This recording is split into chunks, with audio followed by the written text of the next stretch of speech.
Hello everyone! I'm gonna explain how I pushed my art skills to make the most best piece of work I could make. Because I somewhat feel like I need to make a video about it for some reason. It all started off when I went back and decided to do a drawing of a remake of a traditional drawing. There were two things after I finished doing the remake. The first technique while doing the remake I used was doing this. Now to hurry up and try to explain, you see where the red circle is? So for an example, like trying to make Sonic's Hedgehog spikes or trying to do the side pieces or the cheek furs of cats or animals, I used the line tool to get more better lines. So instead of just connecting the two endpoints, make one endpoint overlap and just erase the other part. And then you have a more sharper tip. This technique was taught to me by this artist a while ago, and really glad that I actually decided to incorporate it, and I think it really benefited me. Thank you, man. Another thing that I applied here was shading, which is something I've never have done before, truly. I chose to go with cell shading because, well, it's a lot more easier and I do kind of like it, and I think it fit this a lot more. So I have no idea how shading works, but I do understand simple geometry like spheres and cylinders, but I can't really do things like hair or like very weird shaped objects. So I just kind of decided to wing it and just kind of put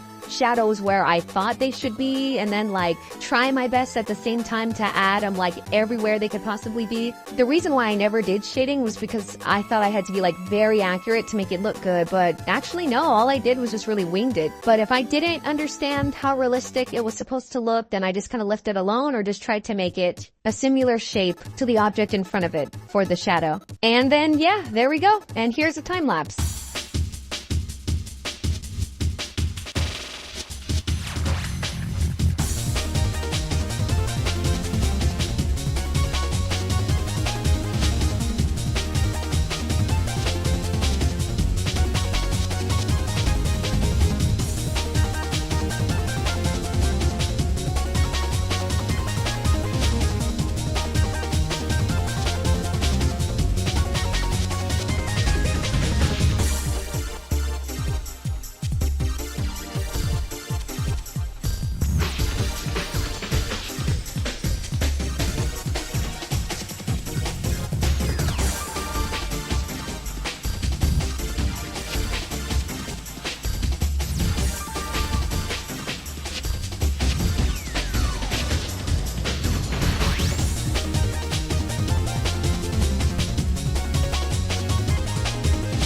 Also, if you don't know how to make your proportions, things like eyes and mouth and all that stuff perfect, make sure you flip your canvas back and forth. Make sure it looks just as good as it does the right side. This technique was taught to me a long time ago by Now this brings us to here. Now I was very confident in myself and I was willing to get my hands dirty. So this was my first initial push in my art skills. I wanted to go full blown with an original character but without using the line tool and manually drawing it this time. Of course doing other stuff to see what other creative cool things I can come up with. Time lapse!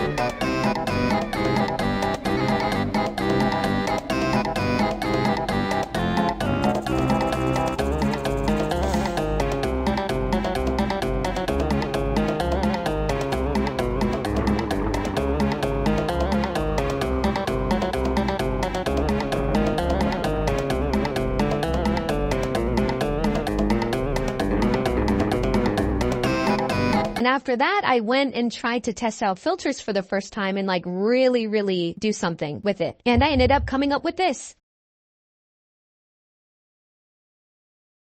Alright, now this is where everything changed. I was trying to go for a traditional Japanese art style, but it didn't really work at all and it flopped really badly. I was trying to use the tutorial or look at the tutorial that IBIS used, but the way how they use the brushes and everything just didn't work for me and it just looked bad. And I also used the blur tool officially for the first time. This was a piece of art where I was trying to practice how to use color gradients. and gradient shadows. I ended up finishing it and I was really displeased, but you can still see the progression here.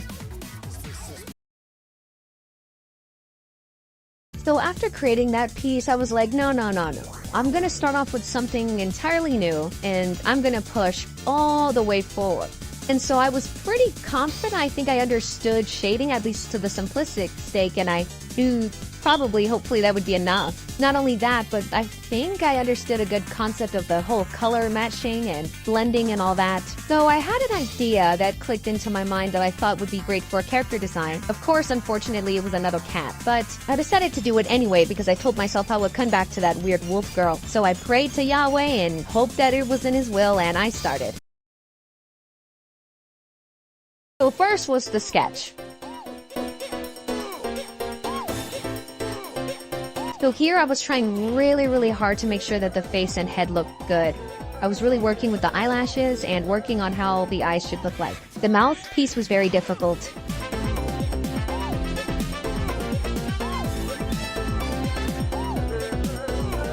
And then this was the part where I was not sure, did I want to do a traditional Japanese shorts, or should I give her a skirt, or should I make them like the little band she has on her chest?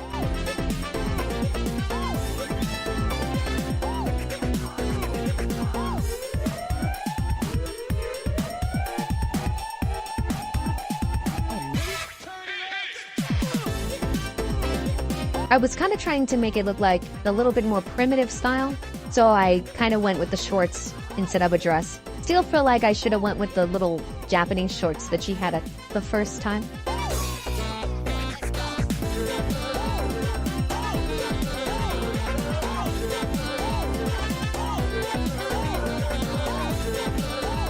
The tail was also very difficult because I wasn't sure, should I give her a regular cat tail or like a real fox bushy tail.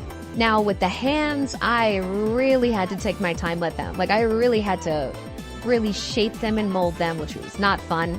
I kind of wish I was like my other artist neutrals who could just kind of draw hands quickly.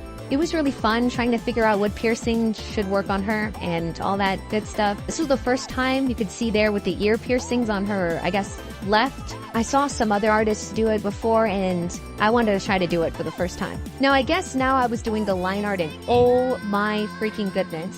The more detail you make things, the more you actually have to like pause and wait and like really take your time here. And honestly, I guess that's what made it a lot better and probably very worth it. Because the other one that I didn't really...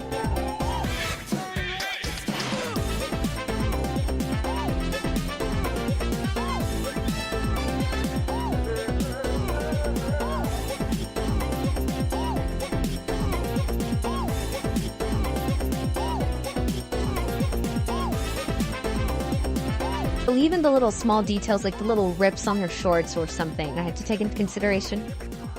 Felt like I probably should have added that more.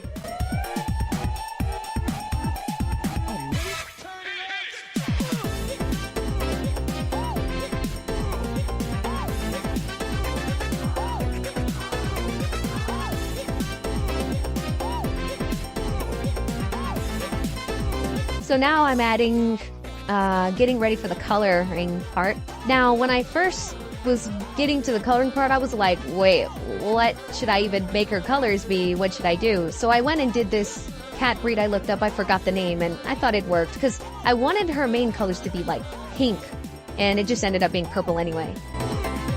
Now, the fun part was actually doing the shading, because like kind of calculating and like thinking where the shadow should be. I messed up there on the handles because the light should be kind of coming towards the face and it makes it look like it's behind her.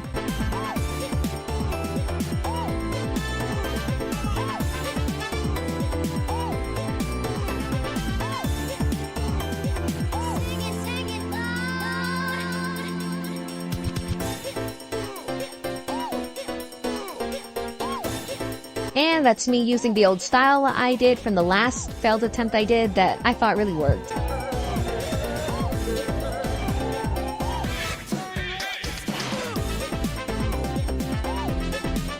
And then I even went, I was like, yeah, maybe I should do these bands. Really forced myself to do every little thing here.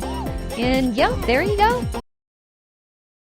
And there you have it. That's how I broke my artist barrier struggle thingy. And I give a huge thank you to Yahweh. Now I can draw characters as well as my other mutual artists. Finally got to A- rank. And now I can't say that I'm a bad artist. I can gratefully say that this has done nothing to contribute to anything. This will definitely not bring back all my friends that all of them are gone. All of them left me. They won't come back. Why did they leave me? What did I do? What did I say wrong? What did I post? What did I freaking do? Oh my goodness, I was so close to them. We were really close friends. I never expected it to happen with them. It can happen with them. It can happen to anyone. Can I really trust my other friends? Are they really my friends? Do I even deserve to have friends? Yeah, I'm still not over it.